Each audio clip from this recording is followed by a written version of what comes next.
앉아서 얘기 나눌게요. 네, 열성 팬들을 많이 보여 계신 대한민국의 보물급 감독 장재원 감독님 모셨고요. 북토크를 2번에 걸쳐서 진행하는데 오늘이 가장 많은 인원을 모시는 날이어서 여러분들과 함께 즐거운 금밤을 또 보내고 하도록 하겠습니다. 인사 말씀 먼저 부탁드릴게요. 네, 안녕하세요. 다 낯익은 얼굴들이 많네요. 예, 아무튼 이제 제가 마지막 오늘이 모든 이 휘몰아치는 이 소용돌이 속에 오늘이 마지막 행사예요. 예, 그래서 참 기분이 먹먹하고 아무튼 진짜 은근히 옛날 영화 벌써 되게 옛날 영화 같은데 이렇게 봐주셔서 감사하고 오늘 와주셔서 되게 감사합니다. 오늘 재밌게 그냥 재밌는 얘기 좀 하고 시큰 웃다 갔으면 좋겠습니다. 예, 감사합니다. 네, 감독님 말씀처럼 10년에 걸친 영화 3편을 또 이렇게 묶어서 각본집으로 내셨고 어떻게 보면 이게 3편의 영화의 3권의 각본집이지만 감독님의 자서전, 어떤 일생의 어떤 순간에 담은 자서전, 1차 자서전이기도 해요. 각별한 순간이 아닐까 생각이 들고 여러분들도 다 영화도 3편 다 보셨을 거고 또 각본집도 아마 구매하셨을 것 같은데 각본집이 너무 영화만큼이나 잘 되어서 예약 판매 시작하자마자 하루 만에 1세를 찍고 벌써 2세가 다 나갔고 6월 초에 3세를 찍는다고 합니다. 박수 한번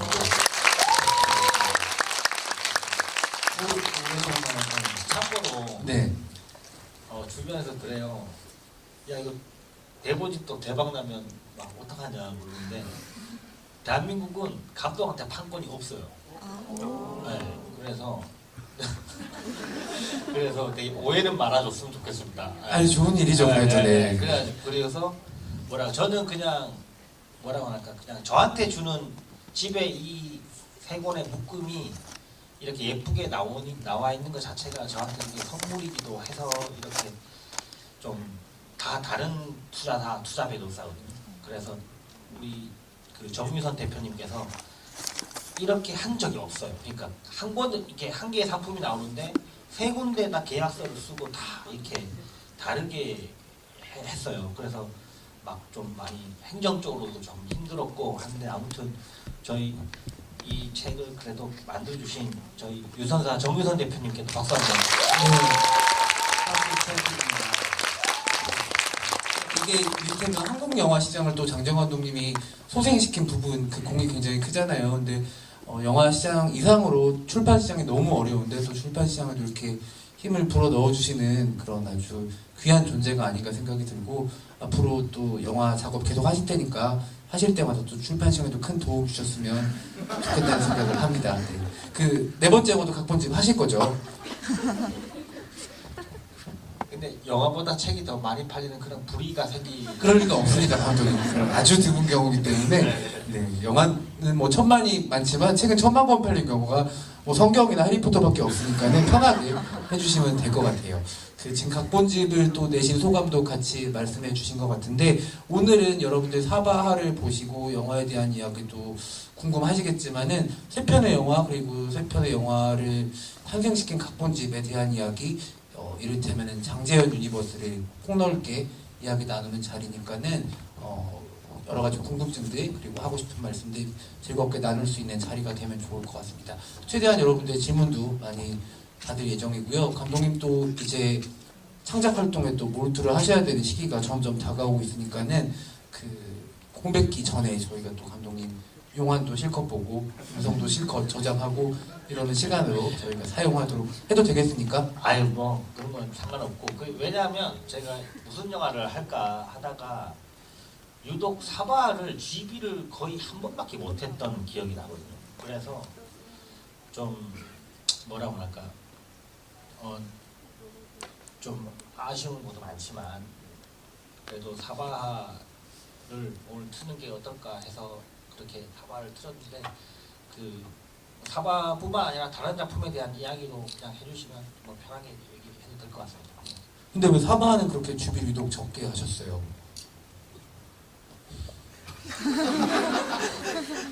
아 그때는 조금 이렇게 사람들 만나는 게 좀 이렇게 뭐 좀 샤이했다 그래요. 네, 그래서 좀 적게 하고 싶다고 그랬던 것 같긴 해요. 저는 박정민 배우랑 단둘이서 사바 주비를 한 적이 있거든요. 네, 야탑에서 박정민 배우님 팬분들이 예. 네, 자리를 마련해 주셔가지고 그때 한 적이 있었는데 여러분들도 장정감독 오랜 팬이니까는 저도 마찬가지고 기억하실 텐데 사바 기자회견 끝나고 간다음에 때 감독님이 이렇게 뿌행하고 눈물을 터뜨리는 사진들이 굉장히 크게 박제가 되었고 그때 저 굉장히 놀랐던 이상한 TMI 같긴 하지만 지금은 사라졌어요. 그때 어떤 분이 기자님이 기사를 잘못 올리셔가지고 에스티로더 행사장에서 눈물 터진 장재현 감독이라는 그런 사진이 있거든요. 보셨어요 혹시? 아니요 보진 못했어요.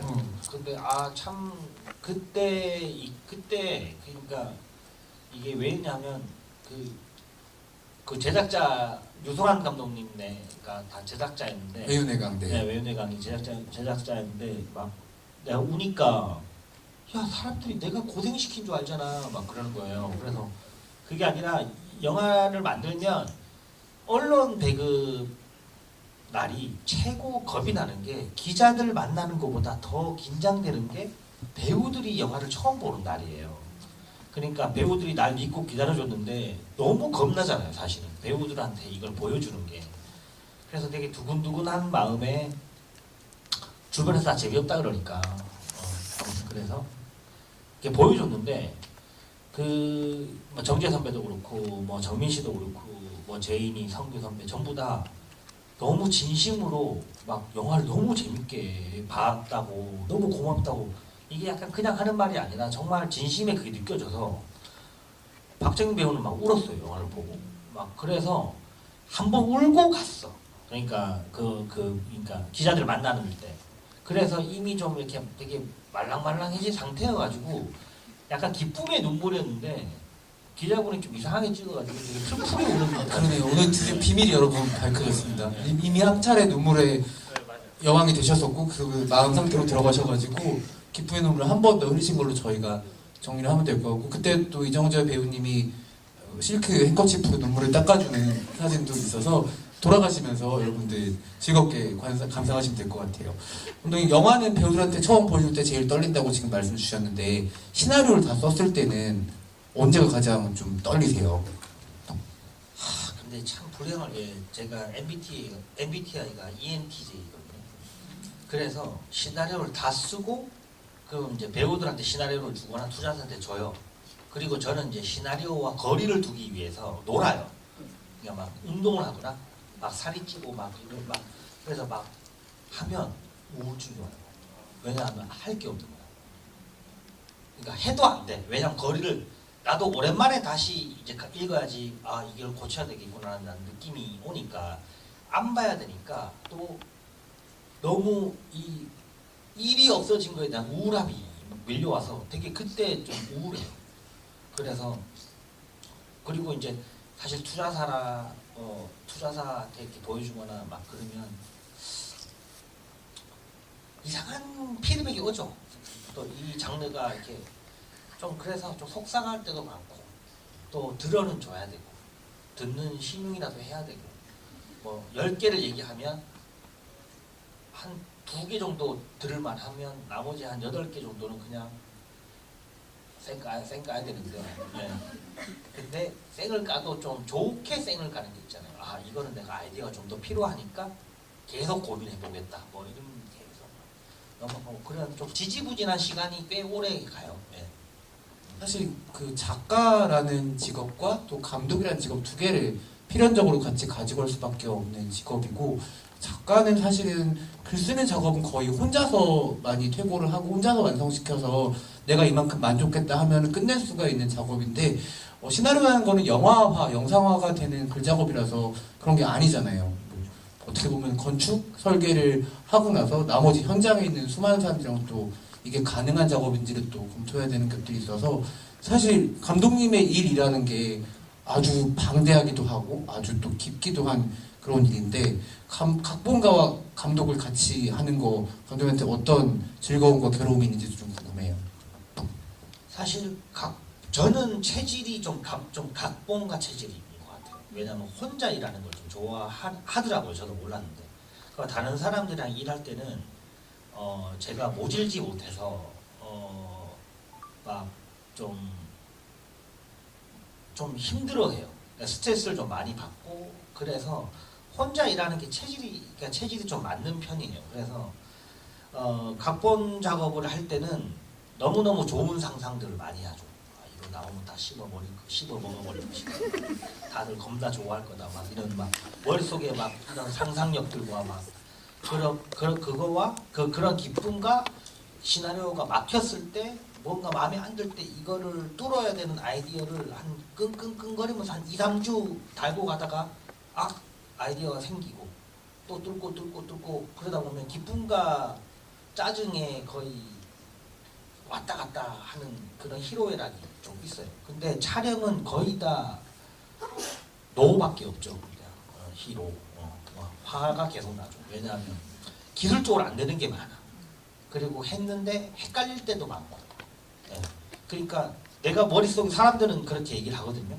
감독 머릿속에 그린 거를 그냥 구현하면 되지 않냐 하는데 내가 머릿속에 있는 게 베스트냐 베스트냐를 찾아야 돼요. 그러니까 배우가 내가 생각했던 거랑 다르게 했어. 그러면 그게 틀린 게 아니라 이게 더 좋냐 내가 원래 생각했던 게 더 좋냐 이걸 같이 판단을 해야 돼요. 그래서 신인 감독 때는 그냥 좀 겁다리 없이 나랑 다르게 하면 다 좋지 않다고 이런 착각을 하는데 찍으면서부터는 촬영 감독이 이렇게 한 게 사람들이 더 좋아하는구나. 배우가 이렇게 한 게 사람들이 더 좋아하는구나를 더 알게 돼서 많이 들으려고 하는 습관으로 좀 많이 가는 것 같고 각본가는 되게 그러니까 약간 초식 동물 같은 캐릭터로 제가 변해요. 그러니까 되게 예민해지고 막 점도 하나 이걸 점으로 할까 점점점으로 할까 느낌표로 할까 막 이런 고민부터 시작해서 폰트도 이번에는 이 영화는 바탕치가 안 어울려 약간 뭐 굴림체로 해야 되겠어 막 이런 되게 예민하게 하는데 좀 초식 동물이 된다 그러면 이제 감독을 하고 연출을 할 때는 한 80명의 스태프들이 매일 데리고 가서 이게 왜냐하면 막 저쪽에서는 막 춥고 막 배우 스태프들 다 막 발 시렵고 너무 고통당하고 하지만 저는 그걸 다 무시해야 되거든요. 왜냐하면 저는 따뜻한 곳에서 요만한 모니터를 보고 이 모니터 밖에 발생되는 굉장히 고통스럽고 막 비 맞고 있고 배우를 막 비 맞고 있고 막 이런 모든 불편한 상황을 내가 무시하고 빨리 내가 보고 오케이를 해줘야지 스태프들의 고통이 줄어들어요. 그러니까 내가 거기서 힘들겠다 어떡하지 하면 제가 산만해져서 이 모니터에 집중을 못 하거든요. 결국은 이 모니터에 나오는 거를 여기에 틀어서 여러분이 보게 하기 위해서 만드는 거잖아요. 이 밖의 일들은 무시해야 돼요. 누가 배탈이 났대. 저기서 크레인이 무너져가지고 지금 난리가 났대. 근데 나는 그거는 잘 모르겠고 이 모니터 안에 나오는 거에만 집중을 하다 보니까 굉장히 이기적이 돼야 돼. 누가 춥고 배고 그래 알아. 근데 나는 내가 최대한 집중해서 빨리 오케이 해주고 여기를 끝내는 게 너도 낫고 우리 모두한테 낫기 때문에 무시하고 되게 이기적이 돼야 되는 게 좀 힘들어요. 참 각본가랑 감독이 너무 다르네요. 내 안에 다른 나를 계속 만나는 그런 직업을 선택을 하신 건데 아마 이 자리에도 그 장래 희망 원하는 직업으로 각본가나 시나리오 작가나 아니면 영화 감독을 꿈꾸는 분들이 계실 것 같은데 뭐 손을 들려고 하면 들지 않으시겠지만 감독님 그런 분들에게 이렇게 10년이라는 세월 동안 자신이 좋아하는 일을 잘해서 성취를 낸 선배로서 한마디 해주신다면 어떤 조언을 해주실 수 있을까요? 각본가와 감독을 동시에 꿈꾸는 후배들에게. 제가 가끔 특강을 하거든요. 선배 감독. 지금도 되게 강사 같으세요. 네, 선배 감독한테 잡혀가서 특강을 하는데 저는 이제 그 감독의 시대는 끝나가고 있다고 생각해요. 왜냐하면 컨텐츠도 너무너무 많아지고 이제 그러니까 너무 다양해지고 이래서 저는 투자사도 그렇고 모든 사람들이 독특한 감독을 원하지 않아요. 효율적인 감독을 원하지. 그러니까 프랜차이저들이 되게 많아지는 거죠. 그리고 관객들도 독특한 감독색 있는 영화를 원하는 사람들도 점점 줄어들 것 같아요. 그러니까 저희 아무튼 그래서 그지만 작가의 시대는 저는 영원할 거라 생각하거든요. 작가는 이야기를 만들고 새로운 걸 생산해야 되는 거예요. 그러니까 새로운 거를 만들어야 되면 정말 자기 자아랑 붙어 있으니까 저는 작가의 시대는 영원할 거라 생각을 해요. 그리고 작가는 자기가 사회생활이 안 좋든 성격의 결함이 있든 어디에 살든 지방에 살든 서울에 살든 만들어낼 수 있거든요.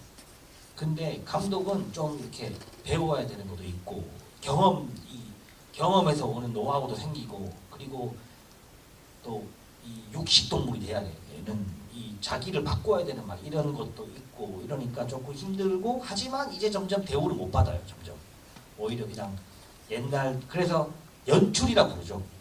옛날 드라마 PD들이 그냥 이름 없이 그냥 찍어내는 그런 연출들이 많아지는 시대가 올 거라고 생각해요. 아무튼 그래서 저는 작가는 포에버가 될 것 같아요. 그래서 감독은 크게 좀 재밌는 직업은 아닌 것 같아요. 저는 작가가 재밌는 것 같아서 글을 많이 적었으면 좋겠다. 왜냐하면 글을 잘 적으면 그게 웹툰이 될 수도 있고 드라마가 될 수도 있고 소설이 될 수도 있고 그렇죠.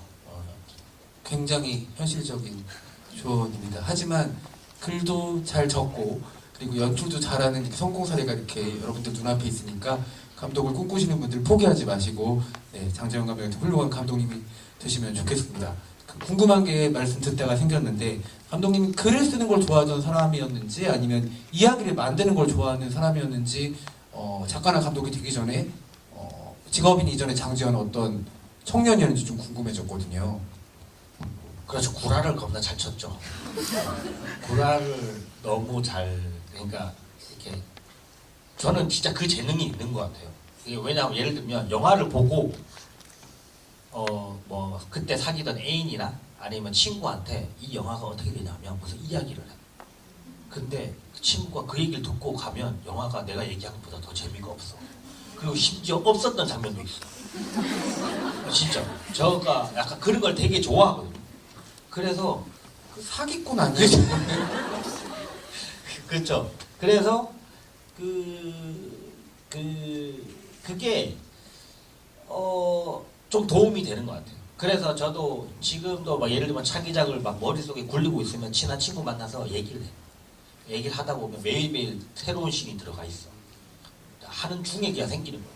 말을 하는 말을 하는. 그러다가 확신이 생기기 시작하면 이걸 해야 되겠다라고 하고 이제 자료조사를 시작할 때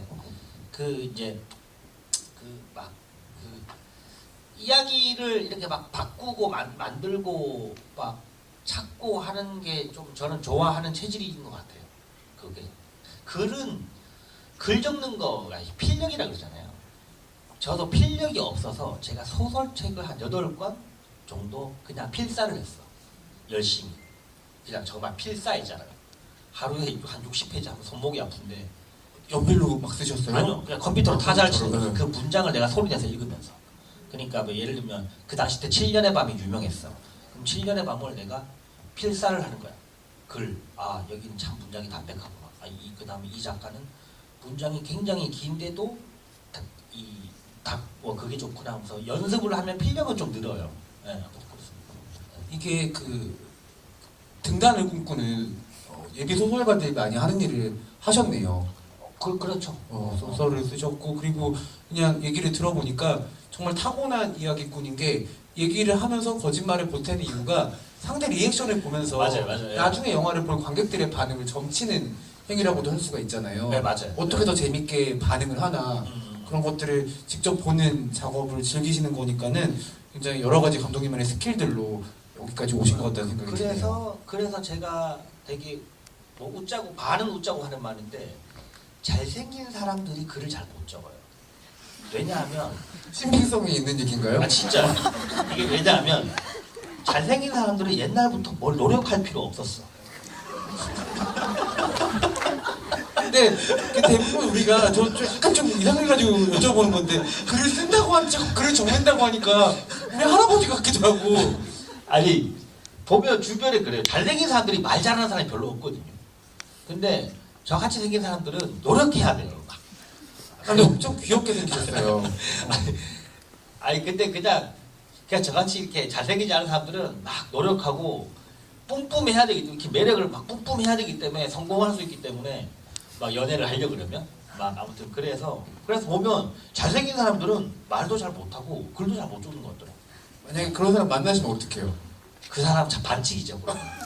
아무튼 알겠습니다. 이따가 여러분들이 사인회 저희 또 끝나고 사인회가 있을 텐데 가까이서 저는 감독님 가까이서 뵙고 있잖아요. 엄청 이렇게 귀여운 쿼카 그런 느낌이기 때문에 감독님 말도 거짓이라는 것을 보실 수가 있을 겁니다. 이제 여러분들과 함께 이야기를 좀 나눠보면 좋을 것 같은데 제가 오늘 또 북토크다 보니까 각본과 이런 작업들에 대해서 먼저 여쭤봤고 여러분들은 폭넓게 영화에 대한 질문도 좋고 또 사바 보셨으니까 사바가 사실은 진짜 뭐 얘기할 게 너무 많은 영화잖아요. 끝나고 나면은 막 엄청 이제 유튜브 같은 것도 찾아보실 테고 저도 오늘 낮에 다시 보고 왔는데 보고 나서 4년 전에 감독이 출연하셨던 방구석 일렬 보고 왔거든요. 그것도 보시면 좀 도움 되실 것 같아요. 오늘 처음 보시는 분들은 여러 가지 자료들이 또 유튜브와 OTT 시대에 걸맞게 준비되어 있으니까는 여러분들도 챙겨보실 걸 챙겨보시고 오늘은 또 감독님께 직접 드려서 답을 얻고 싶은 질문들 얻어가시면 좋을 것 같습니다. 손을 들어주시면 스태프분께서 마이크 전달해 드릴 텐데요. 손을 많이 드실 테니까는 내렸다가 다시 한번 들어보고 내렸다가 다시 한번 들어보도록 하겠습니다. 그리고 감독님 매의 눈으로 가장 먼저 눈에 들어오시는 분을 지목해 주시면 감사하겠습니다. 자 내렸다가 다시 뜰게요. 내렸다가 됐죠. 하시죠. 할까요? 네. 계속 대표님이 고르세요. 저는 네. 고르는 게 너무 힘들어요. 저도요. 네. 이쪽에 먼저 손 드릴게요. 네. 감사합니다. 오늘 GV 먼저 진행해주신 질문들 너무 잘 들었고 영화도 너무 재미있게 봤는데 사바를 극장에서 이제 오랜만에 보다 보니까 보면서 든 의문점이 좀 있어서 질문 드리고 싶어가지고 이렇게 손 들게 됐습니다. 다른 건 아니고 이제 후반부에 금하와 이제 나하는 그 대화 장면이 잠깐 나오는데 그 장면에서 이제 나한이 금화에게 당신은 악으로 태어났습니다 라고 얘기를 하고 다음 생에는 부처로 태어나길 바라겠습니다 라고 얘기를 하는 거로 기억을 하고 있습니다. 그런데 이제 불교적인 세계관 내에서는 부처라는 것이 태어나는 것이 아니라 결국은 이제 끝없는 고행을 거쳐서 만들어지는 것이라고 알고 있고 그 이전에도 계속 이제 해안 스님의 대사 등을 통해서 이야기가 되었었던 것이 불교적인 세계관 내에서는 그런 기독교적인 이분법으로 악과 선을 구별하면 안 된다라는 얘기가 나왔는데 그것과 어긋나 있는 듯한 나한의 대사 자체가 나한이 믿고 있는 믿음이 삭되는 것이라는 걸 표현을 하고 싶으셨던 건지 아니면 별도의 의미가 있으신 건지에 대해서 질문 드리고 싶어서 이렇게 질문드리겠습니다. 아니, 우선과 질문 너무 격조가 있어가지고 사학과 대학원생이시죠? 네. 네, 답변 격조 있게 아니 부탁드립니다. 저는 GB하면서 제가 일단 받은 질문 중에 제일 어려운 질문인 것 같아요. 됐다. 네. 진짜 제가 직관적으로 약간 그래서 정말 궁금한 게 뭔지가 잘 모르겠어요. 한 번만 더 간단하게 한번 여쭤봐 주세요. 그러니까 마이크를 한 번만 더 한 주시면 번만 더 죄송해요. 그 나한과 금화의 대사에서 그 악을 좀 이분법적으로 나누는 것처럼 이제 그리신 것 같은데 그렇죠. 그 지점이 이제 나한이 믿고 있는 종교가 불교에 기반을 두고 있음에도 불구하고 결정적으로는 좀 이제 잘못된 믿음이다라는 걸 표현을 하고 싶으셨던 건지.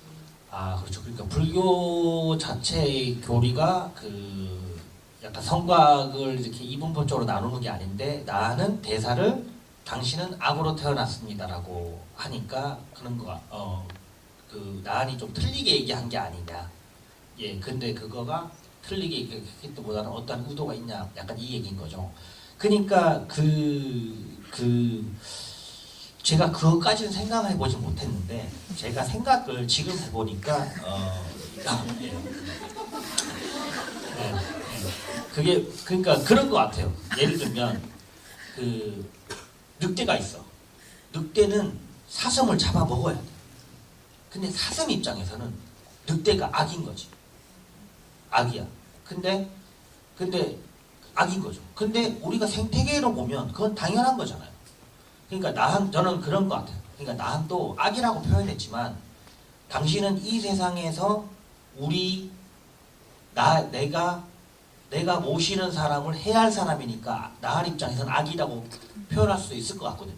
그래서 당신은 그래서 뱀을 잡아라고 계속 하잖아요. 걔네들한테 속지 말라고.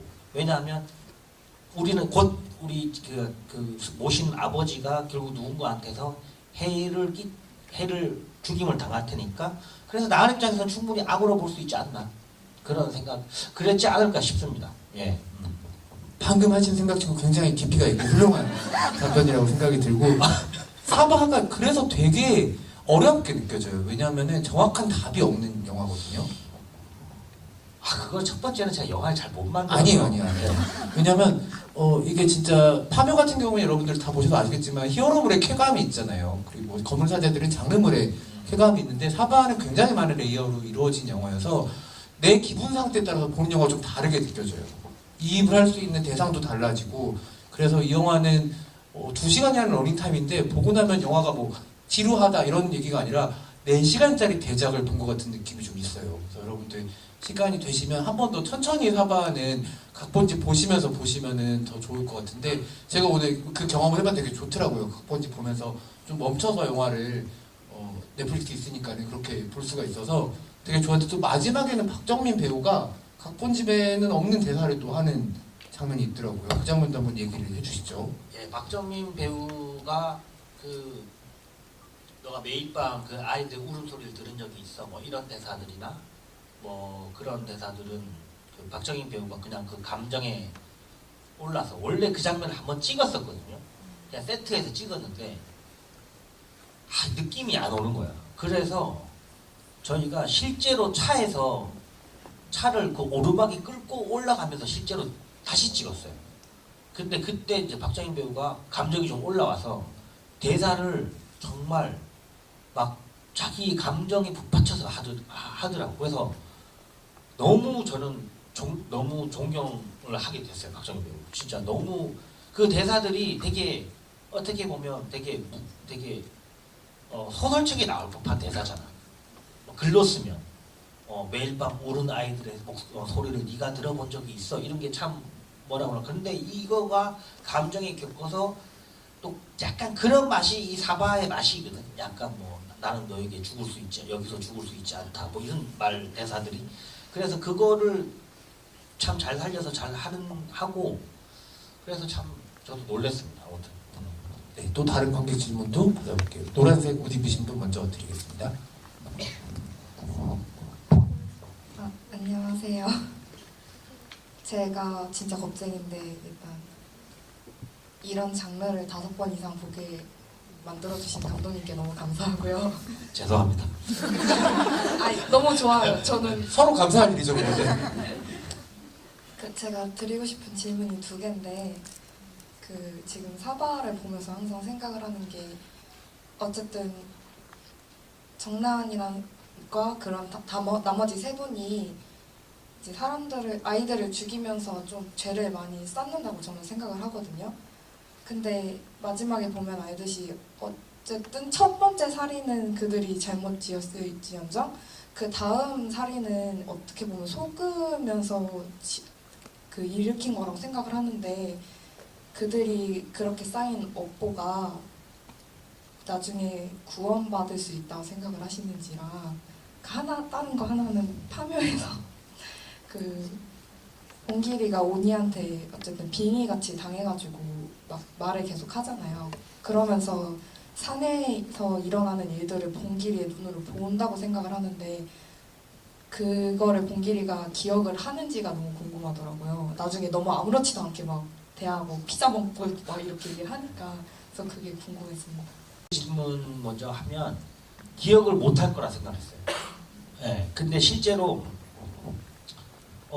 저도 한번 이렇게 구들 가서 이렇게 봤는데 이렇게 빙의된 사람한테 빙의를 이렇게 다 빼면 이렇게 이걸 하면 사람이 의외로 기억을 못하더라고요.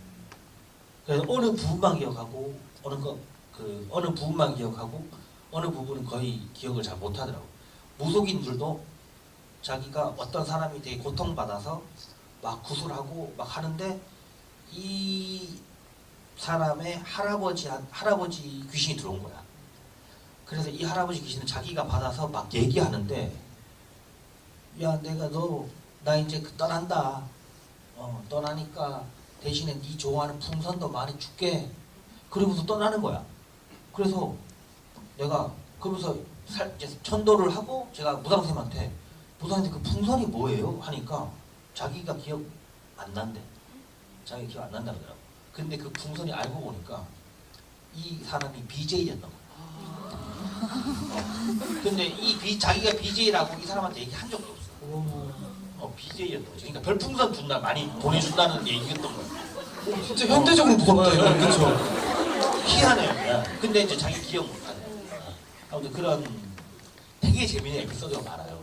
아무튼 그래서 기억을 아마 못했을 거라 생각하고, 그 다음에 두 번째 질문이 첫 번째는 업보를 지은.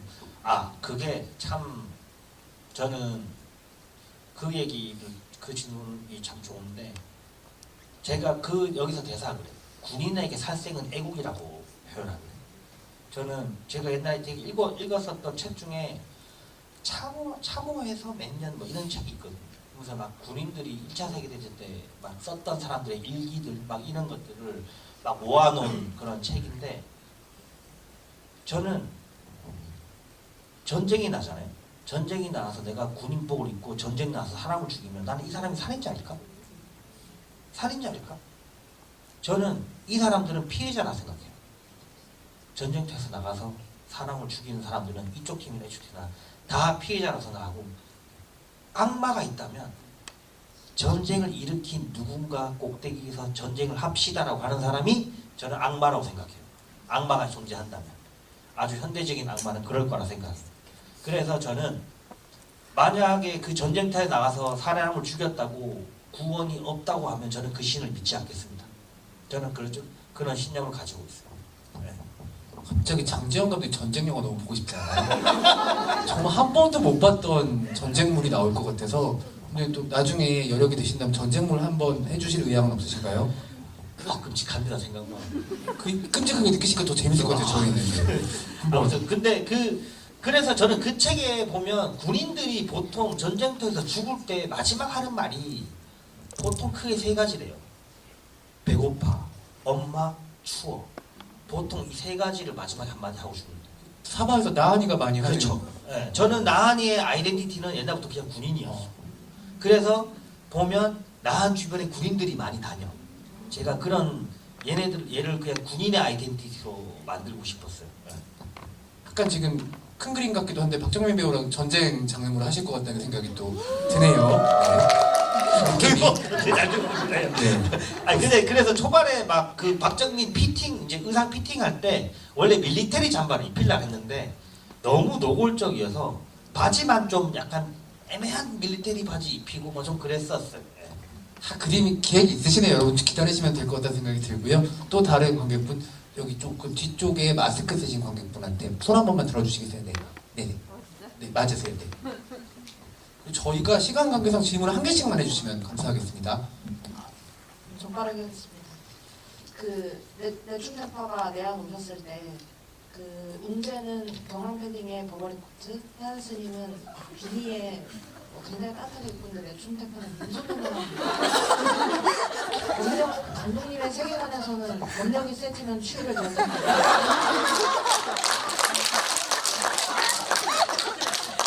아니 근데 농담 아니고 그 내충태파라는 캐릭터가 실존 인물인 거 아시는 분 혹시 있어요? 실제 내충구텐이라는 사람이 있어요.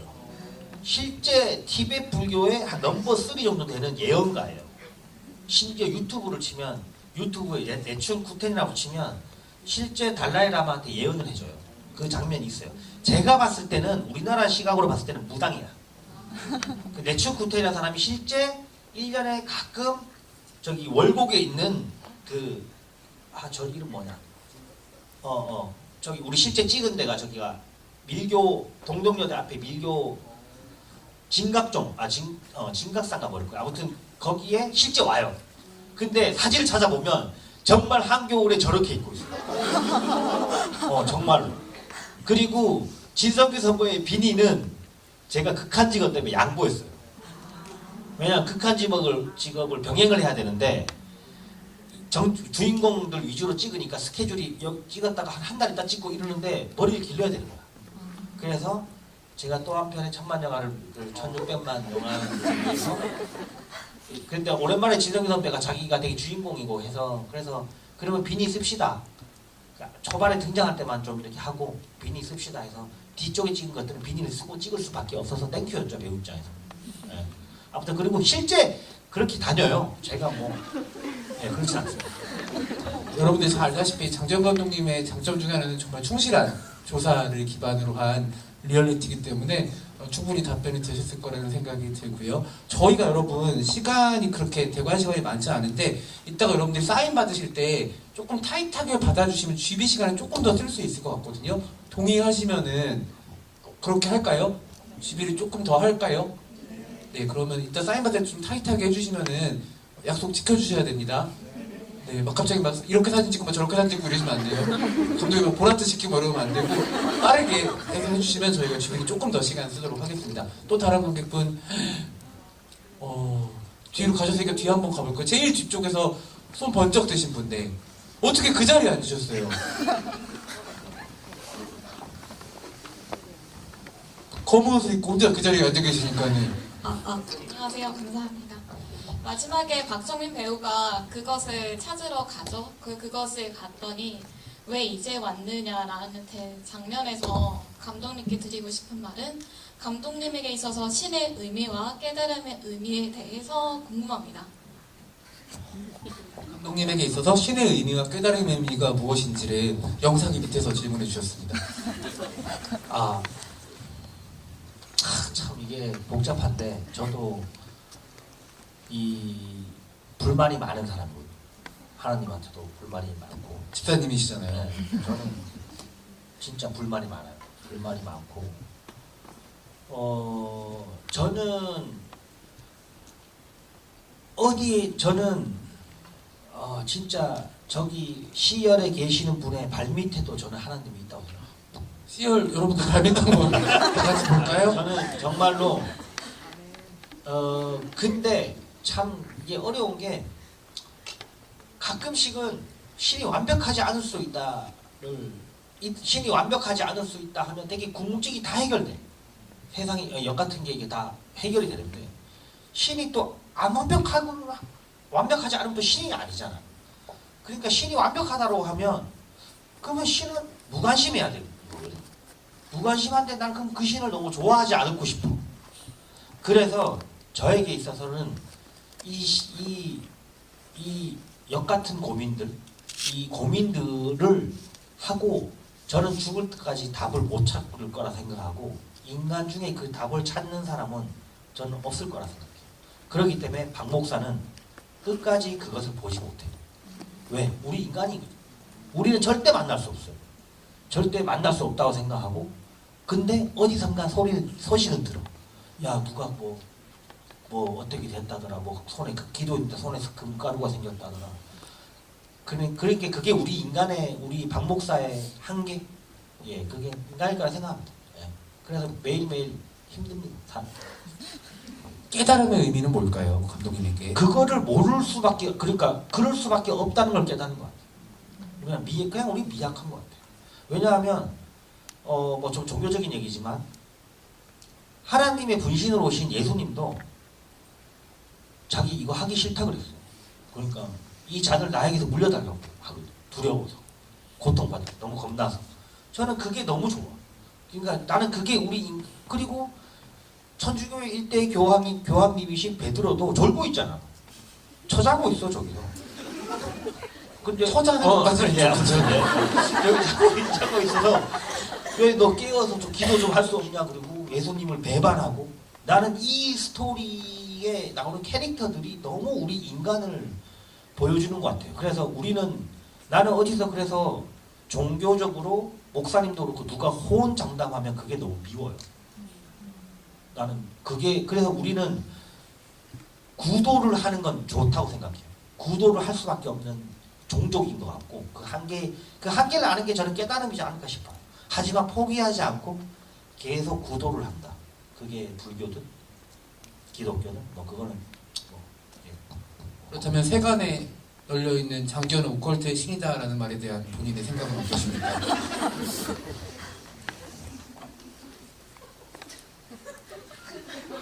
그러기에는 아직 많이 부족하죠. 예. 근데, 예. 하지만 기분은 좋은 말이다.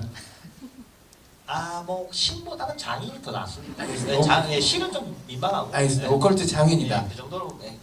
알겠습니다. 네. 또 다른 관객분, 네. 이번 앞쪽에 이쪽 제일 앞에 계신 분 드릴게요.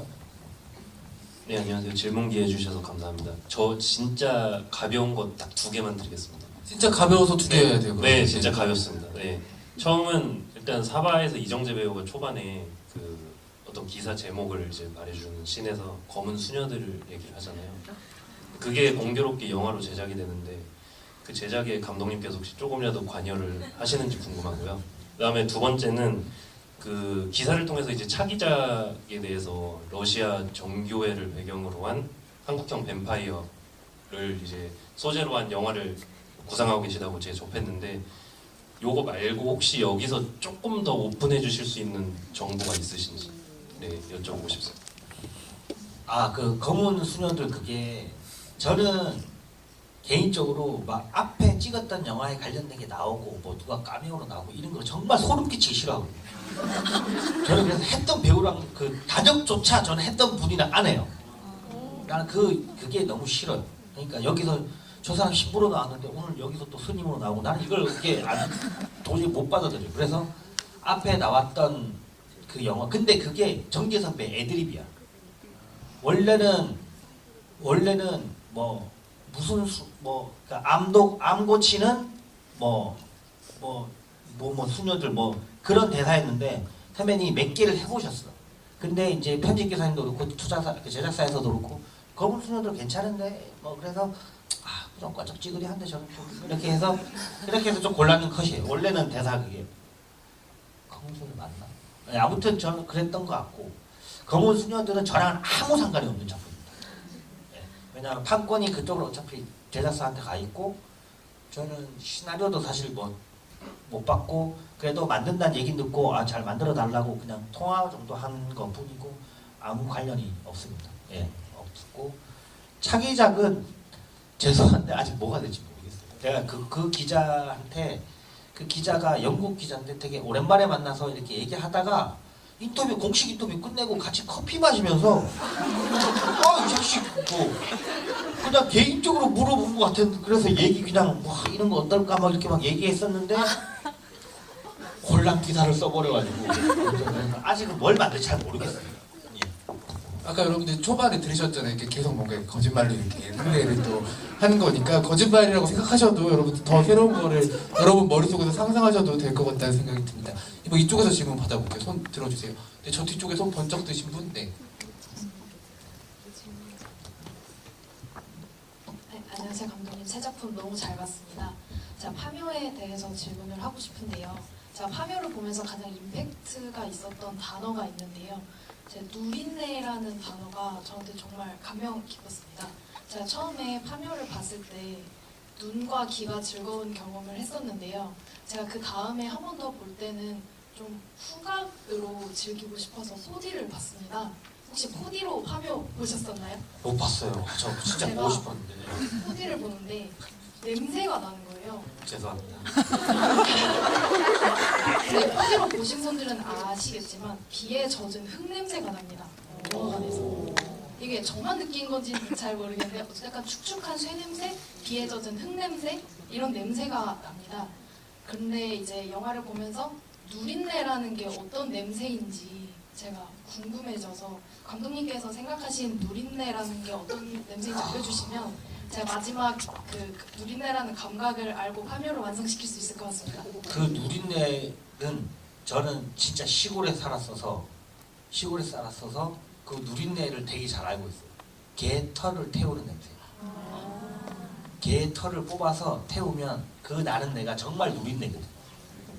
예, 그 냄새는 저는 아직도 기억을 해요. 왜냐하면 어렸을 때 제가 개한테 물렸는데 개한테 물렸는데 그 개 할머니가 그 개 털을 뽑아가지고 태워가지고 여기에 이렇게 발라줬어. 그러니까 검정을. 예, 그러면 근데 그랬었던 기억나. 그리고 제가 어렸을 때 어떤 헌집에 들어갔는데 그 창고 막 하여튼 그 동네 할머니가 이렇게 그 창고문을 열었는데 왜 이렇게 누린내는 나냐, 귀신 나오겠다 하면서 소금을 막 뿌렸던 기억이 나요. 그래서 근데 그 누린내는 그 개털 태운 냄새가 그냥 개 누린내라고 하잖아요. 개 누린내로. 저도 개 좋아하는데 그 오래 안 씻었을 때 나는 그게 또 누린내라고 생각합니다. 지금 질문 주신 관객분이 그 감각을 어떻게 완성시킬지 모르겠지만 완성시키기를 바라도록 하겠습니다. 네, 또 다른 관객분, 네, 바로 뒤쪽에 계신 그 하얀 옷 입으신 관객분께 드릴게요. 좀 전에 감독님이 말씀하실 때 그런 현대의 악은 굉장히 시스템적으로 이루어져 있는 거고 그것의 아래에 있는 사람들은 피해자이지 가해자가 아니고 그 시스템을 운영하는 사람들, 가장 위에 있는 사람 혹은 그 시스템 자체가 악이라고 말씀하셨잖아요. 그래서 그런지 감독님 작품을 보면 선인이라고 이해되는 사람들은 결국 죽지 않고 끝까지 살아남잖아요. 근데 사바에서는 마지막에 그 시스템의 부역자이자 피해자였던 나한이 결국 살아남지 못하고 죽게 되는데 그걸 그렇게 선택하신 이유가 있을까요? 그렇죠. 예. 근데 나한은 죽어야지 구원 받을 수밖에 없습니다. 예. 저는 나한이 박 목사의 그냥 벗어주는 그 코트 그거와 저는 그게 되게 주는 것도 많고 저는 나한이 죽어야지 구원을 받아야 된다고 생각했어요. 그거는 이게 저 인간적으로도 그렇고 영화 문법상 타이든 불이든 살인을 저질렀으면 구원을 받더라도 죽어야 돼요. 네, 그걸 살리면 깜빵 가잖아. 네, 그리고 나한이 믿는 종교의 입장에서도 현세보다는 다음 생에 아마 더 좋게 되지 않았을까라고 생각을 듭니다. 예. 걱정 마세요. 나한이는 이제 부활해서 병사로 감독님과 전쟁물을 찍을 거니까는 너무 걱정하지 마십시오. 또 다른 관객분, 가운데 쪽에 여기 가운데 센터 모자 쓰신 분, 네.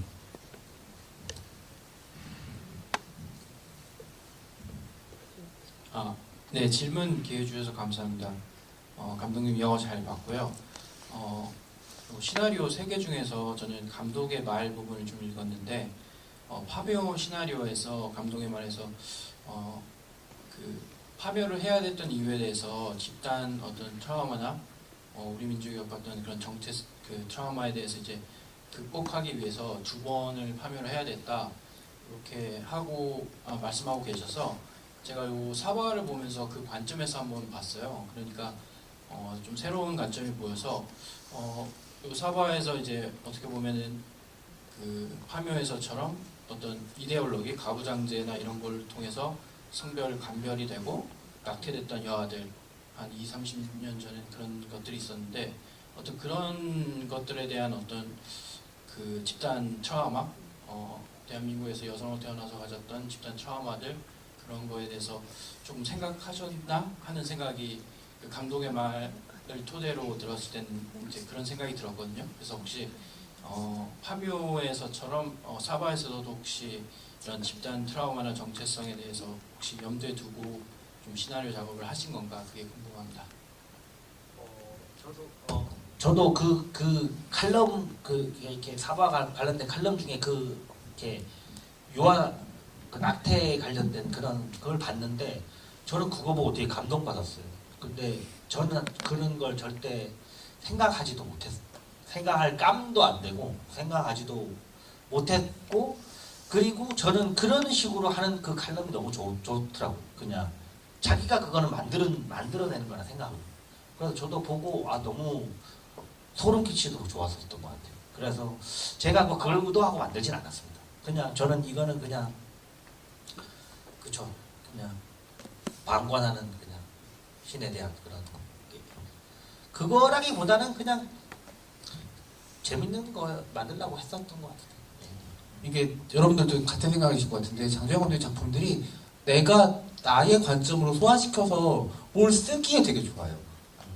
내가 가지고 있던 생각들이랑 이 영화가 던지는 질문들이 부딪혔을 때 만들어낼 수 있는 얘기들이 되게 많거든요. 그래서 아마 장재현 키드들이 10년 후에는 정말 많이 생길 것 같다는 생각이 들어요. 영화 애매해서 그렇습니다. 아니에요. 정말 되게 특별한 지점이라고 생각을 하고 던지는 질문들이 너무 답이 각각으로 나올 수가 있고 그 질문들의 답이 다 정답일 수가 있어요. 예, 근데 저는 사실은 되게 질문을 던진다기보다는 저는 되게 어떻게 보면 막혀있는 영화예요. 되게 열린 결말이라고 하는데 제가 열린 결말 별로 안 좋아하거든요. 그래서 이제 막힌 결말인데 사바 같은 경우 제가 욕심이 좀 많았어요.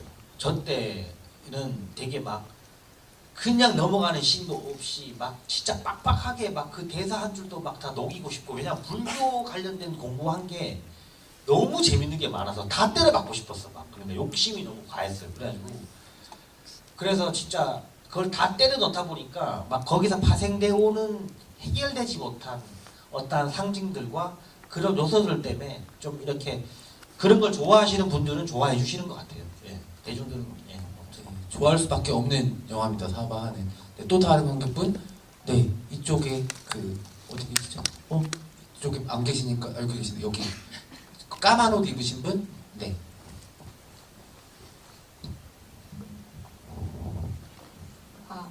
취향에 맞는 오컬트물 너무 잘 써주셔서 네, 감사합니다. 감사합니다. 진짜 사바 이번에 제대로 이렇게 본 건 처음인데 보면서 너무 궁금한 점이 많아서 진짜 이렇게 옆에 붙잡아두고 너무 말하고 싶은데 짧으니까 너무 무섭네요. 하는 개만 말씀드리자면 그 뱀은 성경에서는 악이잖아요.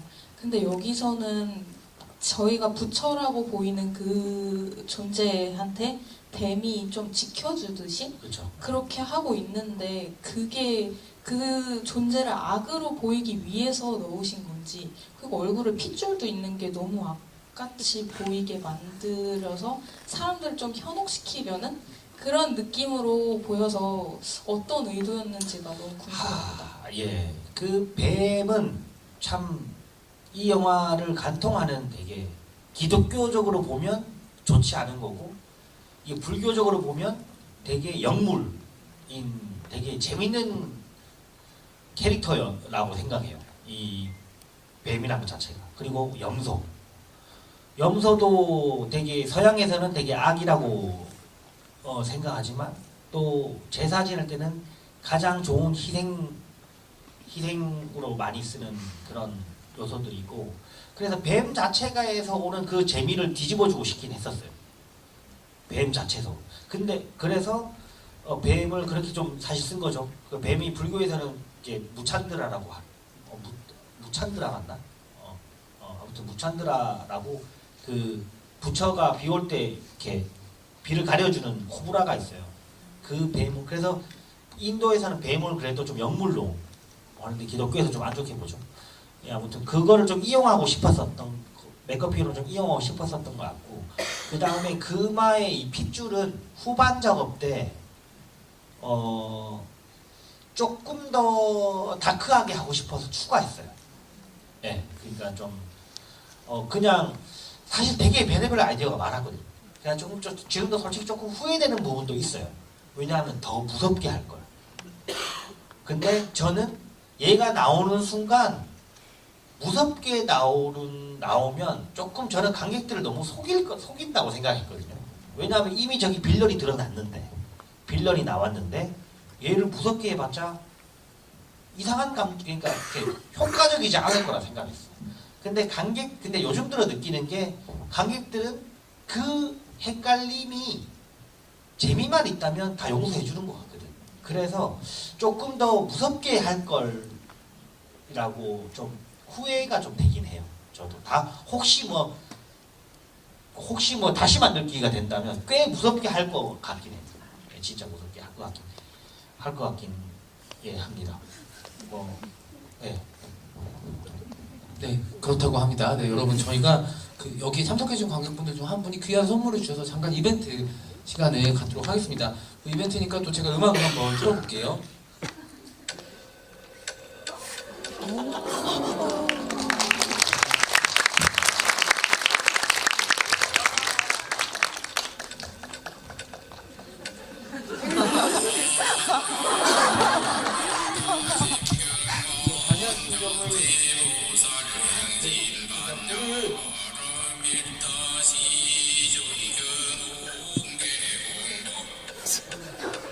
여기 지금 계신 분 중에 그 예진님이라는 단장님이 저한테 일주일 전에 연락을 주셨어요. 그래서 이거를 그 백상예술대상 감독상 수상 기념과 박본집 출간하신 걸 축하를 하고 싶어서 미리 제작을 하시는데 이거를 그냥 굳이 개인으로 감독님께 전달드리거나 하시지 않고 이 자리에서 다른 분들과 다 같이 감독님을 축하드리고 싶다고 하셨어요. 여기 계시거든요. 같이 다 같이 박수 한번 쳐주시면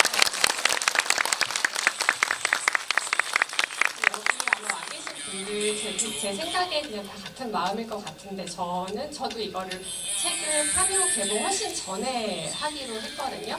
사실 파묘가 1000만이 되고 너무 잘 됐지만 저는 그냥 검은 사제들과 사바의 시간이 있었기 때문에 감독님이 운만이 아니라 당연히 이렇게 된 게 너무 잘 되신 일이라고 생각하고 앞으로 그냥 네 번째 작품도 너무 기대하면서 저도 팬으로 응원을 할 것 같아요. 여기 계시는 분들도 다 그런 생각으로 오늘 와주셨으리라 생각합니다.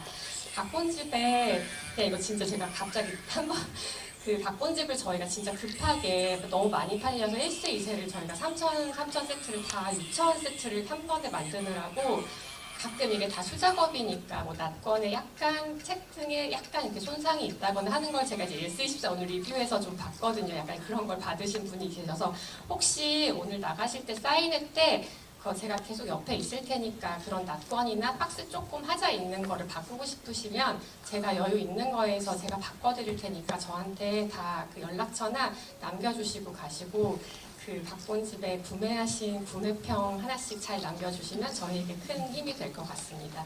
오늘 여기 박수 한번 쳐주세요. 찍으셨죠? 못 찍으셨죠? 감독님 촛불 부는 거 다시 한번 불을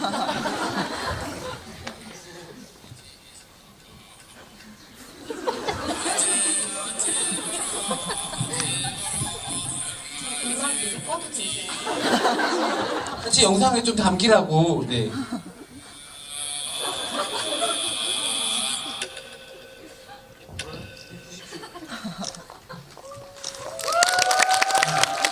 축하드리고, 네. 감사의 말씀 한번 해주시죠, 감독님. 아 진짜 우실 거예요? 아 참 영화 감독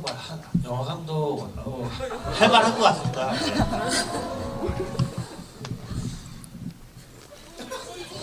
여러분 울지마 한번 해주세요. 예, 알겠습니다. 예, 아무튼 그 뭐냐 참 열심히 그 만들어온 기분이 참 좋고 그 다음 작품도 진짜 잘 만들어가지고 실망시키지 않겠습니다. 예, 감사합니다. 한번 부탁드립니다. K 정말 정성스럽게 선물해주신 관객분 너무너무 독자분 감독님을 올리셨고요. 오늘 오신 여러분들 모두 오컬트의 신을 울린 인간들입니다. 그 자부심을 잃지 말고 살아가시면은 평생 기쁘게 내세에도 행복하게 사실 수 있을 거라고 생각합니다. 이따 가다가 한번 보세요. 여기 막 해골도 있고 네. 거의 막 그로테스크합니다. 예. 여기 이게 다 사바 파묘 검은사제에 맞아요. 나오는 동물들을 앞에 다 만드신 거예요. 네, 저분은 그 민속사 박물관에서 해서 나오신 분 아니고 출판사 유선사 대표님이세요. 오늘 옷을 유지태 배우님처럼 입고 오셔가지고 이따가 꼭 파본 있으신 분들 그 성함이랑 남겨주시면 가면 될 것 같고 저희가 그래도 1시간을 넘게 지금 썼거든요. 그래서 꽤 많은 시간을 썼고 또 여러분들이 계신 만큼 그 사인회 하실 때 짧은 질문들을 또 감독님이 대답 다 해주실 거라고 생각하니까는 줄 서서 사인 받으시면서 짧은 질문들을 감독님께 해주시면 될 것 같습니다. 오늘 또 이렇게 북토크 장재영 감독님 네, 첫 번째 자서전 3부작 북토크에 와주셨는데 오늘 오셔서 아시겠지만 정말 무궁무진한 이야기들을 품고 계신 분이어서 감독님 아직 젊으시잖아요. 아직 40대지니까는 80대까지 많은 작품들 만드셔서 또 각본이 계속 내서 그 영화뿐만 아니라 이렇게 책으로 이야기할 때도 매력이 정말 많으신 분이라는 거를 여러분도 아마 느끼셨을 거예요. 또 영화도 또 각본도 즐거운 이야기들 만드시고 난 다음에 들려줄 자리들 꼭 만들어 주셨으면 좋겠고 여러분들도 아마 즐거운 마음으로 기다려 주실 거라고 생각을 합니다. 그러면 마지막으로 우리 장정 감독님 뭐 준비해 오신 개인기라든가 있으시면은 뭐 가감없이 시원하게 보여주시면 좋을 것 같아요. 네, 그 파묘 집유할 때 약간 되게 그 홍보 일정의 그 되게 업무 같은 느낌이 좀 있었는데 오늘 같은 경우는 참 이게 뭐라고 할까 그냥 되게 친구들 만나는 그런 전에는 좀 이렇게 손님 맞는 느낌이었으면 오늘은 좀 이렇게 친구들 만나는 그런 기분이 좀 들어요. 제가 한 사람 얼굴 진짜 잘 기억하거든요. 그래가지고 지나가다 혹여나 만나면 진짜 반갑게 아는 척 해주시면 참 고마울 것 같고 또 잘 다음 작품도 참 뭐 재밌는 거 이렇게 또 해서 열심히 만들어서 올 테니까 좀 기다려 주시고 그리고 많이 행복하십시오. 그동안 건강하게 잘 지내고 계십시오. 예, 감사합니다. 네, 장정 감독님 감사드리고요. 여러분들 이제 사인회를 저희가